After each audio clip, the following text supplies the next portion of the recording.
हमारा जो टॉपिक है, आज हम एक नावल को डिस्कस करने जा रहे हैं, the God of small thing, जिसे लिखा है अरुंधति रॉय ने। तो हम ये देखते हैं, इसका इंट्रोडक्शन देखते हैं राइटर का।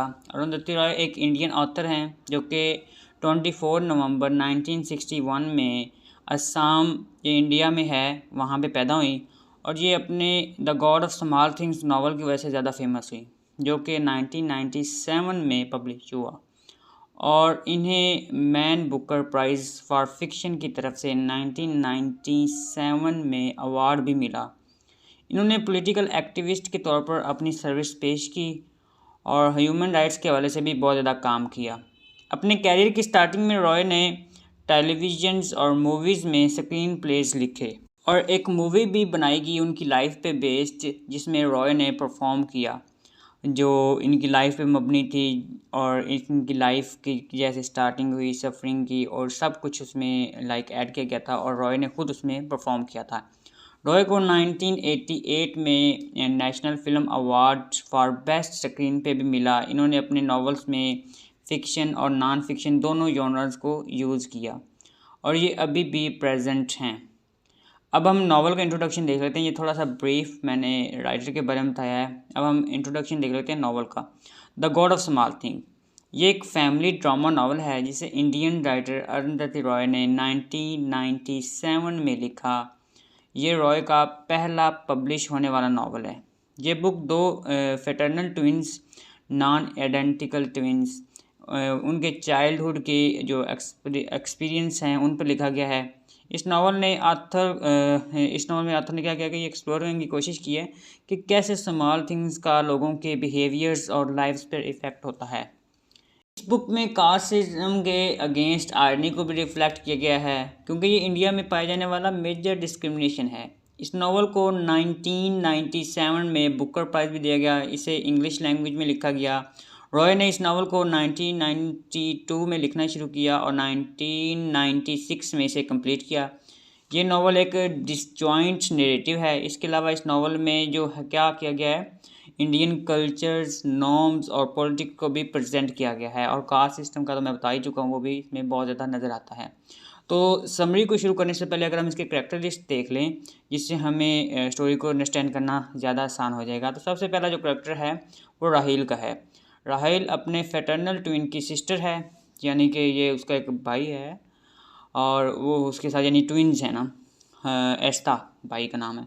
और ये स्टोरी के नरेटर भी है। ज़्यादातर स्टोरी इसी के ज़रिए नरेट की गई है। इसका एस्ता के साथ एक इंस्टिंक्टिव रिलेशन है। इंस्टिंक्टिव का आपको बेहतर पता हो सकता है, अगर आप गूगल कर लें तो आपको ज़्यादा समझ आ जाएगी। इंस्टिंक्टिव होता है यानी एक सेक्सुअल रिलेशनशिप होना।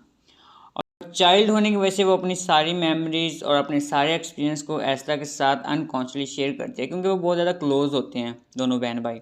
वो आइमनम में बड़ी हुई है, बट अपने हस्बैंड के साथ यूएसए में शिफ्ट हो जाती थी और उसके बाद उसका डिवोर्स हो जाता है और राहील अपने घर वापस चली जाती है आइमनम में।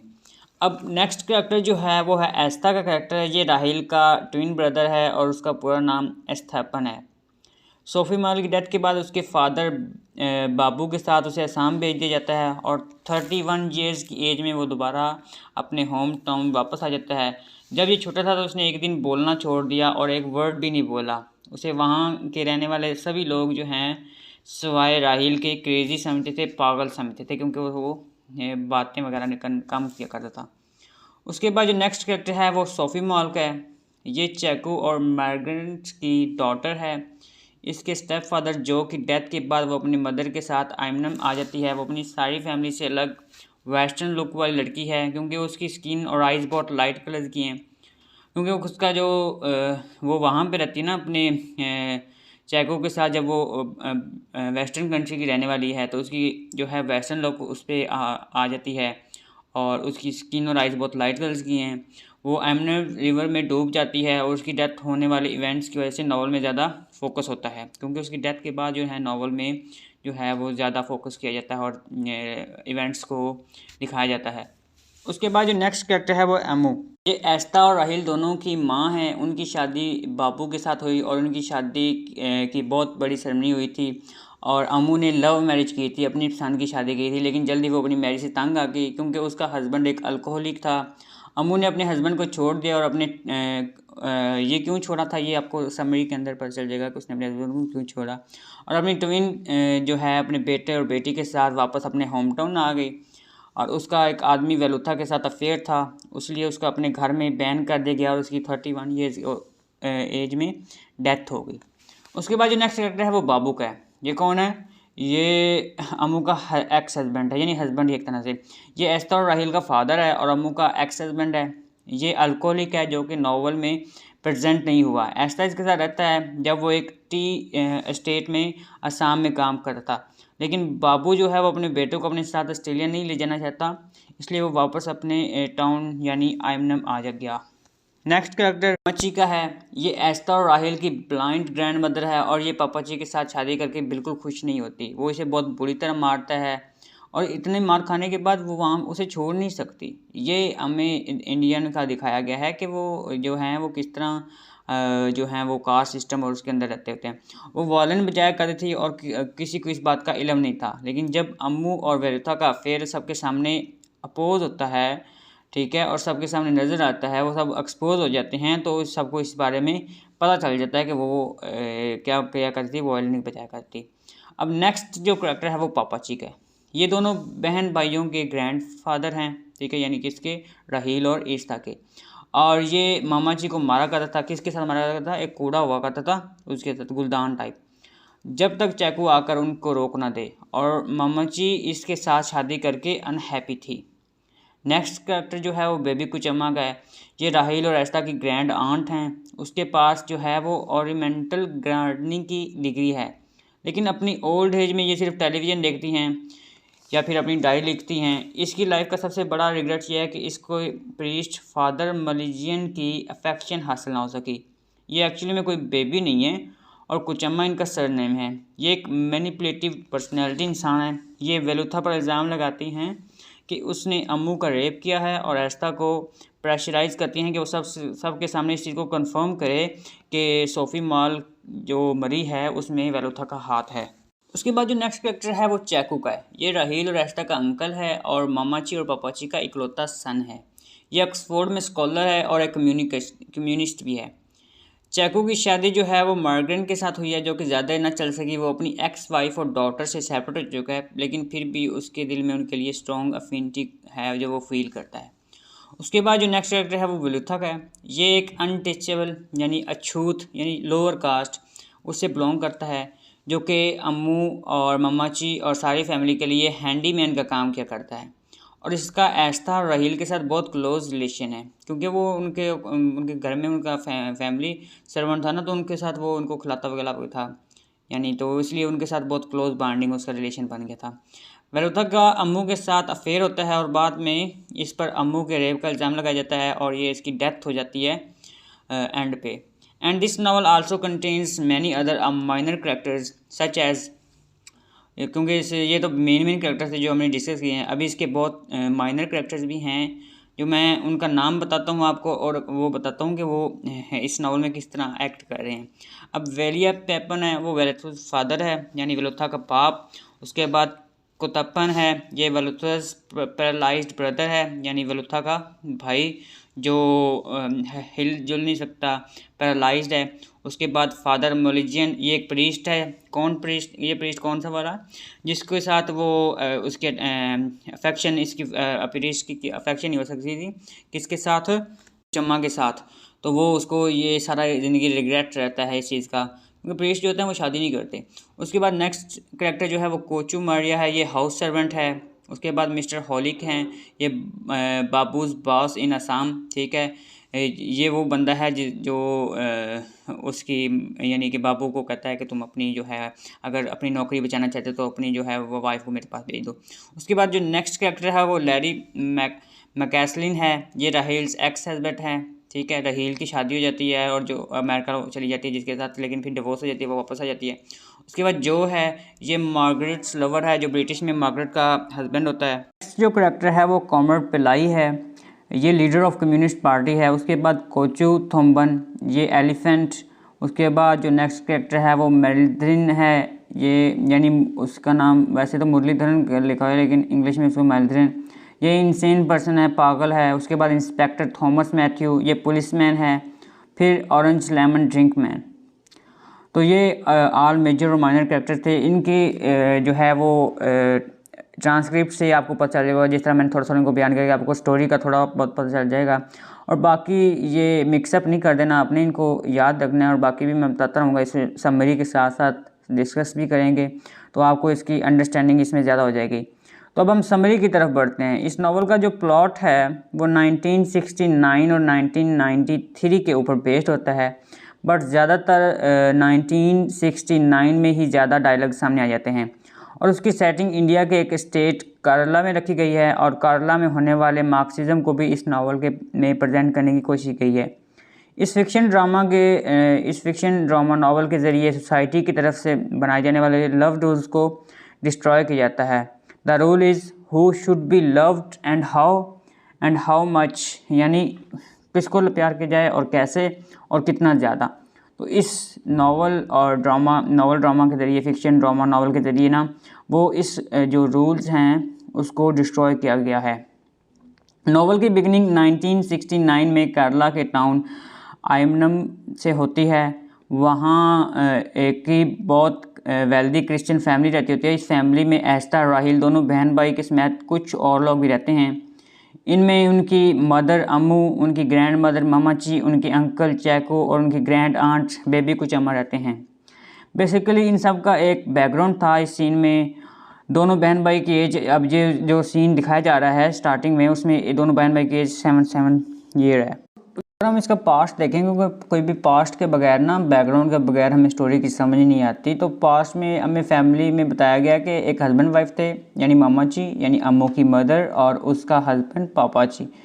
और अम्मू कौन है? अम्मू इस्ता और राहिल की क्या है? मदर है।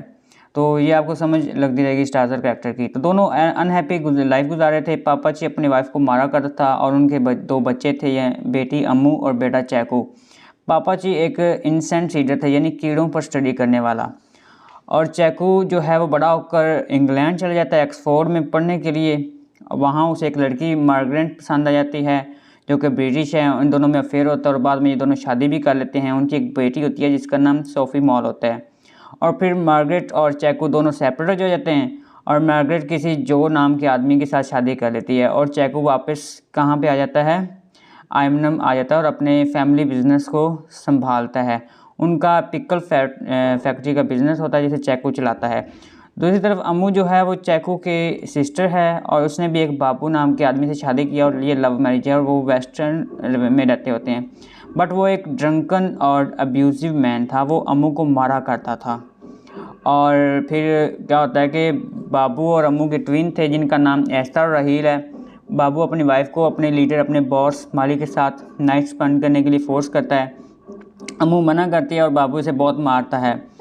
और फिर अम्मू जो है वो वापस अपने होम टाउन आ जाती है। अब जो है ना, उसके वालिद अम्मू का, वो इस बात पे खुश नहीं है उसके वापस आने पे। वो ये कहता है कि जो वेस्टर्न लोग हैं उनको बहुत शरीफ समझता है। तो यहाँ पे हमें एक पोस्ट कॉलोनियल एलिमेंट मिलता है, और क्योंकि वो जो है उनका ये तर्ज अमल, हालांकि वो अपनी सगी बेटी पे यकीन नहीं कर रहा, और कह रहा है कि तुम झूठ बोल रही हो, English man never can do, ये वो इंग्लिश मैन जो है वो इस तरह नहीं कर सकते, ठीक है।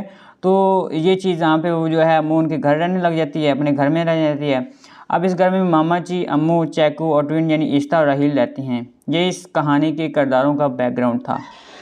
एस्था और राहिल बहुत क्लोज होते हैं एक दूसरे के, और दोनों के दरमियान इंसेंट रिलेशन जो है वो भी डेवलप हो जाता है। अब ये नावल जो है 1969 में चल रहा है, ये बैकग्राउंड था, ठीक है। तो आपको उम्मीद करता हूँ इससे ये समझ लग गई होगी। अब जो स्टोरी जैसे जैसे मूव ऑन होगी तो आपको इसकी नावल की समझ लगेगी। अब ये नावल जो है 1969 में चल रहा है। उस वक्त केरला में एक कम्युनिस्ट पार्टी बहुत एक्टिव थी, जो कि पुअर पीपल्स की राइट्स को लेकर बहुत कॉन्शियस थी। अब ये एस्था और राहिल की फैमिली वहाँ के लैंडलॉर्ड थे और बहुत अमीर थे, और केरला के कम्युनिस्ट फैमिली को ख़त्म करना चाहते थे। वो उनकी फैक्ट्री को भी बंद कराना चाहते थे, और उन्हीं की फैक्ट्री में एक जो अनटचेबल यानी छोटी जात का आदमी काम करता था, जिसका नाम वेलुथा था। अब चेक पता चलता है कि उसकी वाइफ का सेकंड हस्बैंड यानी जो की डेथ हो गई, तो वो इन दोनों को, मार्गरेट और सोफ़ी को, अपने पास अपने होम टाउन आयमनम में बुला लेता है। और फिर ये सारी फैमिली इन दोनों को एयरपोर्ट रिसीव करने जा रही होती है। अब यहाँ पे एक और बात होती है कि इस फैमिली में ना, यानी इन दोनों बच्चों को, अब जो सोफ़ी है वो वेस्टर्न है, तो वो रिसीव करने जा रहे होते हैं। तो जो ऐस्ता है और रहील है, उन दोनों को समझाया जाता है कि तुम लोगों ने उससे इंग्लिश में बात करनी है और उनके सामने इंग्लिश में ही जो है आपस में कम्युनिकेट करना है। तो यहाँ पे भी एक हमें पोस्ट कॉलोनियल एक्ट नज़र आता है, जो कि वो वेस्टर्न का एक कल्चर अपनाने की कोशिश कर रहे हैं, उनकी लैंग्वेज को अपनाने की कोशिश कर रहे हैं। क्या होता है कि ये फैमिली उन दोनों को एयरपोर्ट से रिसीव करने जा रही होती है, तो उनकी गाड़ी के सामने कम्युनिस्ट ग्रुप आ जाता है जो कि मार्च कर रहा होता है। उसके बाद क्या होता है कि फिर वो सब थिएटर में साउंड ऑफ म्यूज़िक नाम की एक मूवी देखते हैं और नेक्स्ट डे वो मार्गरेट और सोफ़ी को लेकर अपने गाँव एमनम में वापस आ जाते हैं। थिएटर में जब ये लोग मूवी देखने के लिए गए तो वहाँ ईस्ता एक ऑरेंज ड्रिंक बेचने वाले आदमी से डर गया। उसकी सिस्टर राहील उसे बोट बिठाकर उसे अपने हिस्ट्री हाउस से घुमाने के लिए ले जाती ताकि उसका ध्यान बट जाए। इन सब हालात के दौरान अम्मू क्या होता है कि वहाँ वर्कर वेलुथा की तरफ अट्रैक्ट हो जाती है और उसके बारे में सोचती रहती है। और एक रात वो ना वेलुथा से मिलने का प्लान बनाती है और ये दोनों उस रात फिज़िकली बहुत करीब आ जाते हैं और सेक्स कर लेते हैं। उस दिन के बाद से अम्मू जो है वो रोज़ाना वेलुथा से मिलती है और उन दोनों का रिलेशन बहुत गहरा हो जाता है। और फाइनली एक दिन वेलुथा का जो फादर है वेलिया पेपन, उसको इस बात का पता चलता है और वो अम्मू की मदर मामाची के पास आता है और उसे इन्फॉर्म करता है कि आपकी बेटी अम्मू मेरे बेटे के साथ रिलेशन में है और वो दोनों काफ़ी करीब हैं और उन दोनों की शादी करवा देनी चाहिए, ये सबके लिए अच्छा होगा।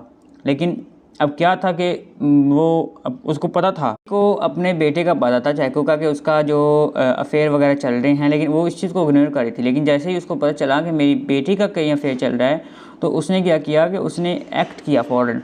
और उसने क्या किया, बेबी कुचम्मा और मामाची ने दोनों ने मिलकर इनकार कर दिया उसको फ़ौरन। और उनको ये बात बहुत बुरी लगी कि एक लो कास्ट वाले के साथ वो कैसे अपनी बेटी अम्मू की शादी करवा सकते हैं। फिर दोनों ने मिलकर अम्मू को एक कमरे में लॉक कर दिया ताकि वो बाहर ना निकल सके और किसी तरह से कोई भी जो है काम ना कर सके। और बेबी कुचम्मा जो है उसने वेलुथा पर एक्यूज़ करती है कि उसने अम्मू को रेप करने की कोशिश की है और उसे पुलिस में पकड़वा देती है और पुलिस बहुत बुरे तरीके से उसको मारती है। और बेबी कुचम्मा दूसरी तरफ एस्ता को भी फोर्स करती है कि वो वेलुथा को क्राइम जो है उसमें पुलिस के सामने कंफर्मेशन करे। तब एस्ता, राहील और सोफ़ी वहाँ से भागकर अपने हिस्ट्री हाउस जाने का फ़ैसला करते हैं और जाते वक्त यानी बोट में जाते हैं ना, दरमियान में एक रिवर था, एक तरफ ये लोग रहते थे और दूसरी तरफ इनका हिस्ट्री हाउस था, तो बोट में दूसरी तरफ जाते थे। तो जब वो तीनों भाग कर जाते हैं तो बोट टूट जाती है और सोफ़ी जो है वो डूब जाती है और उसकी डेथ हो जाती है। और एस्ता और राहील दोनों स्विम करके दूसरे किनारे पर पहुँच जाते हैं और ये दोनों बच्चे जो हैं वो बहुत डरे होते हैं, इसलिए वहाँ जाकर सो जाते हैं। और इनको नहीं मालूम होता कि वेलुथा भी वहीं पर है और पुलिस ने उसे वहाँ से आकर पकड़ लिया और अम्मू के रेप और बच्चों के किडनैप करने के जुर्म से जो है वो जेल लेकर चले जाते हैं। इन्वेस्टिगेट करने के बाद इंस्पेक्टर थॉमस को पता चल जाता है कि वेलुथा बिल्कुल इनोसेंट है और ये सारी चाल बेबी कुचम्मा ने चली है ताकि वो वेलुथा को सबक सिखा सके। और फिर खुद को बचाने के लिए जो है वो बेबी कुचम्मा एस्ता को ये कहती है कि वो इंस्पेक्टर से कहे कि सोफ़ी को वेलुथा ने मारा है जबकि वो डूब कर मरी थी।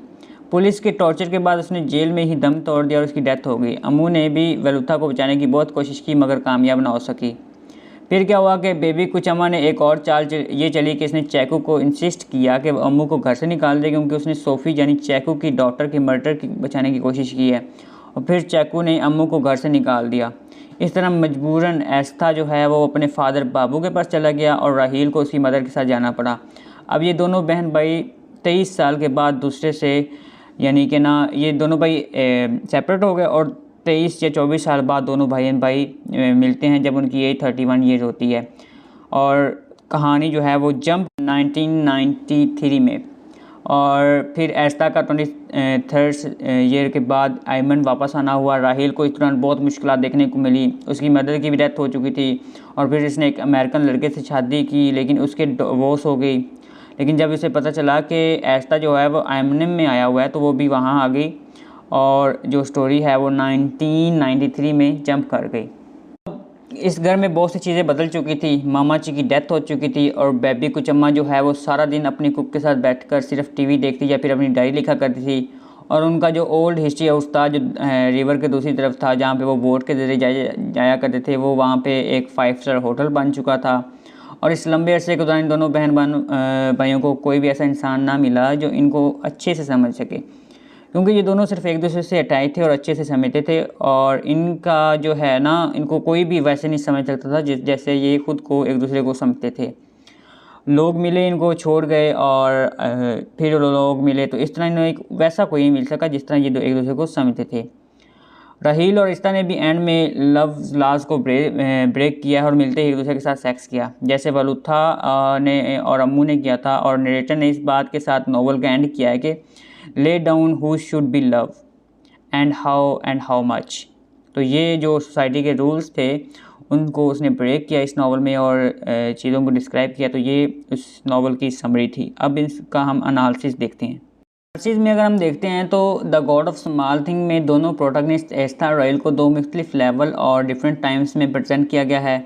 उनका चाइल्डहुड 1969 में, उनका अडल्टहुड 1993 में।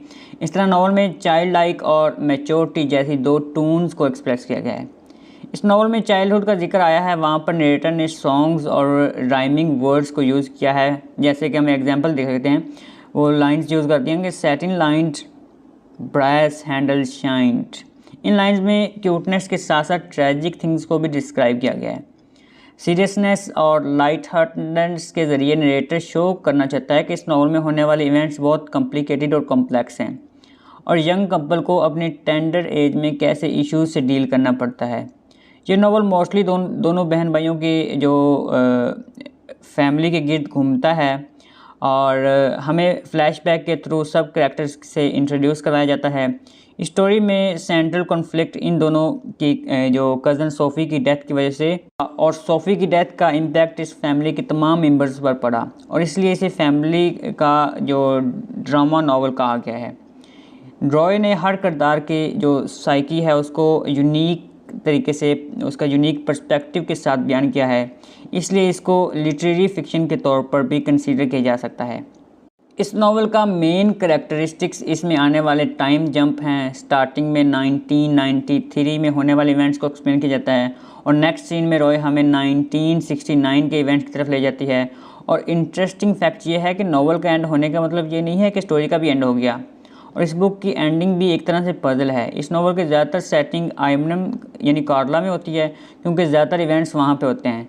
इसमें आने वाले ओल्डर किरदार जैसे कि बेबी कुचम्मा, मामाची और वेलिया पेपन सब कार सिस्टम का शिकार हैं, इसलिए इस नावल को कार सिस्टम पर बेस्ड भी कहा जा सकता है। स्टोरी में क्या है कि इंडिया में पाए जाने वाले मार्क्सिज्म यानी कास्ट सिस्टम को डीपली एक्सप्रेस किया जाता है। ये कास्ट सिस्टम ही तो था जिसकी वजह से वो जो वेलता की डेथ हो गई और किसको अम्मू और बाबू जो है वो अम्मू को अलहदा होना पड़ा। इस तरह राहील अलहदा हो गया, अम्मू को घर से निकलना पड़ा, चैकू ने अम्मू को निकाल दिया क्योंकि वो लोअर ज़ात के कास्ट के बंदे के साथ जो है वो फेर उसका था, इस वजह से, और वेलता की डेथ हो गई। तो ये कास्ट सिस्टम जो है वो हमें नज़र आ रहा है थ्रू ऑन द नावल। तो ये कास्ट सिस्टम ही है जो उसको डीपली एक्सप्रेस किया गया इस नावल के अंदर। इसके अलावा मिडिल एज जनरेशन यानी वेलुथा, अम्मू और चैको के ज़रिए रॉय ज़्यादा कम्प्लेक्स रिलेशन को एक्सप्रेस किया है। वो सोशल रूल्स जो कि पास्ट में बनाए गए हैं उनके अगेंस्ट कुछ स्टेप्स लेते हैं। चैको अपने आप को मार्क्सिस्ट और अम्मू और वेलुथा एक फॉरबिडन अफेयर को डिक्लेयर करते हैं। 1969 में होने वाले इवेंट किसी भी के कंट्रोल में नहीं होते, यानी आइमनम 1993 में एक डिफरेंट इमेज को प्रेजेंट कर रहा होता है। यहाँ पहले की तरह मुख्तलिफ ग्रुप्स में डिफरेंस नहीं थे और वहाँ के जो पॉलिटिकल क्लाइमेट है वो पहले से काम था, यानी अब वो वाला एक तरह से ना जो प्रोटेस्ट हो रहा था वो अब वहाँ पे नहीं था और वहाँ पे जो सुकून था, पॉलिटिकल क्लाइमेट भी एक तरह से काम नज़र आता था। हर चीज़ बिल्कुल क्वाइट थी, इवन कि वहाँ का रिवर जो जहाँ पे सोफ़ी मॉल की डेथ हुई थी वो भी किसी हद तक क्वाइट था। तो ये इस तरह जो है राइटर ने मुख्तलिफ एस्पेक्ट्स के साथ नावल को डिस्क्राइब किया है। अब जो स्टाइल राइटर ने यूज़ किया है इस नावल का एक एस्पेक्ट पर अगर गौर करें तो हमें पता चलता है कि हर करैक्टर की यहाँ जो है वो पर्सनल हिस्ट्री दी गई है। स्टोरी को एक्सप्लेन करने के लिए एक से ज़्यादा जो है वो मेथड यूज़ किए हैं रॉय ने, और रॉय ने इस नावल के जो इम्पोर्टेंट फीचर्स हैं उसको पॉइंट आउट करने के लिए कैपिटल वर्ड्स और पैराफ्रेज में उनको लिखा है। नावल की रीडिंग करेंगे तो आपको जगह जगह पे कैपिटल वर्ड्स लगेंगे जो विदाउट एनी रीज़न राइटर ने यूज़ किए हैं। क्यों वो किए हैं? उसने अपने इम्पोर्टेंट फीचर्स को पॉइंट आउट करने के लिए कैपिटल वर्ड्स और पैराफ्रेजेस को यूज़ किया है। इस नावल का दूसरा स्टाइल यह है कि नरेटर इस वेनलियर तरीके से एक्सप्लेन करता है, यानी इवेंट्स का कोई स्पेसिफिक ऑर्डर नहीं है, कभी वो एंड पर पहुंच रहा है और एंड से डायरेक्ट जो है वो स्टार्टिंग में आ रहा है। तो इस तरह वो इसने पजल्स के अंदर जो है वो स्टोरी को बयान किया है ताकि रीडर्स के लिए एक इंटरेस्टिंग फैक्ट जो है वो नावल को अंदर मौजूद हो। तो ये उसका स्टाइल था। उसके बाद अगर हम थीम्स की बात करें, इसके अंदर कौन कौन से राइटर ने थीम यूज़ किए हैं, तो सबसे पहले जो हमें थीम नज़र आता है वो फैमिली का है। फैमिली किस तरह, the God of small thing एक फैमिली नावल है। इसमें ब्रदर और सिस्टर के दरमियान रिलेशन को एक्सप्लोर किया गया है। इसके अलावा इसमें आने वाले पेरेंट्स, ग्रैंड चाइल्ड्स, नेफ्यू, नीस और कज़न जैसे रिलेशन को भी बयान किया गया है। ये भी पता चलता है कि कैसे एक फैमिली एक दूसरे से जुड़ी हुई है, कैसे एक कुछ मामूली चीज़ों की बिना पर अलग हो जाते हैं। इस नावल में जो है ऑथर हमें फैमिली के अनकंडीशनल लव के बारे में बताता है कि जैसे इस्ता और राहील का एक दूसरे के साथ लव था, और इस तरह जो है वो चैकू का लव, ठीक है।